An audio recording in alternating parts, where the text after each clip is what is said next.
Look at these faces. These are not the faces of a global superpower, but of a nation in crisis. For millions of Indians, geopolitics is no longer a debate for television studios. It has entered the kitchen. As cooking gas becomes a luxury and petrol prices climb to historic highs, the story India has told itself for a decade is finally beginning to crack. For over 10 years, the world was sold a brand, Vishwaguru. Bharat अब वैश्विक मंचों पर बोलता है तो पूरी दुनिया बड़े ध्यान से सुनती है। भारतवर्ष का उत्थान अवश्यम भावी है। भारत विश्वगुरु बनने जा रहा है। Prime Minister Narendra Modi, India's most travelled leader, promised global dominance. But in the turbulence of 2026, the gold plating is peeling off, revealing a hollow core.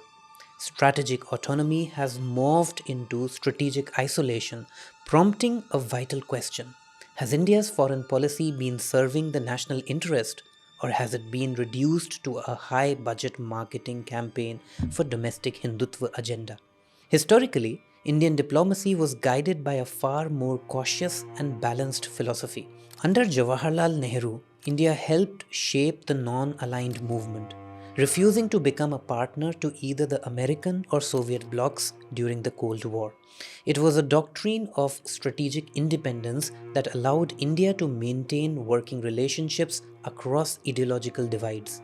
Successive governments from Indira Gandhi to Manmohan Singh preserved this equilibrium. Whether dealing with Iran or Israel, Russia or the United States, India traditionally sought diplomatic balance over ideological alignment. The West Asia crisis exposes our dangerous drift from that tradition.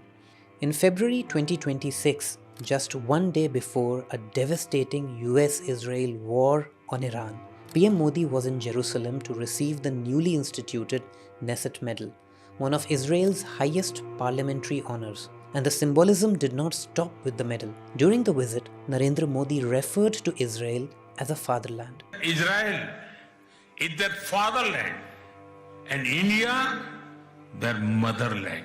He chose to make this civilizational embrace at a time when governments and human rights groups across the world were questioning Israel's actions in Gaza. Israel is an apartheid state which has been predicated upon the erasure of the Palestinian state. Israel no longer belongs within the civilized community of nations. Thousands of civilians had been killed, entire neighborhoods were reduced to rubble, and this came despite India's long-standing support for Palestinian self-determination and a two-state solution. For the ideological ecosystem of the RSS and the Hindutva movement, this language was not accidental.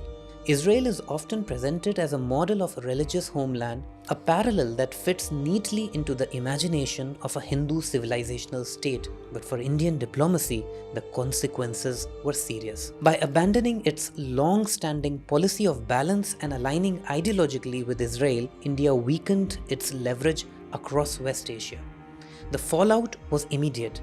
India's $120 million investment in Iran's Chabahar port, our gateway to Central Asia, was effectively stranded. The conflict also exposed another uncomfortable silence. When Iran's supreme leader, a major Shia religious authority, was killed in the first days of the US-Israeli war with Iran, India's response was muted. This was striking given that nearly 20 million Shia Muslims live in India, and for decades, India maintained careful diplomacy with Tehran. Meanwhile, the economic consequences were unfolding rapidly. As tensions disrupted shipping through the Strait of Hormuz, the narrow passage through which nearly 20% of the world's oil flows, India found itself dangerously exposed. Crude has hit over $100 per barrel. The rupee has plummeted to 92.4 against the dollar. We traded our energy security for a symbolic medal from a genocidal state. The contradictions extended to relations with the United States. While the government promoted the Modi-Trump bromance, Washington imposed 50% tariffs on Indian goods in late 2025, citing India's continued purchase of Russian oil. Yet only months later, the US quietly signaled that India could continue buying Russian oil. The reversal revealed an uncomfortable reality. Rather than exercising strategic autonomy, India appeared to be adjusting its decisions according to signals from Washington. The humiliation didn't end with trade. In late 2025, over 100 Indians were deported from the US, not in seats, but in handcuffs and leg chains.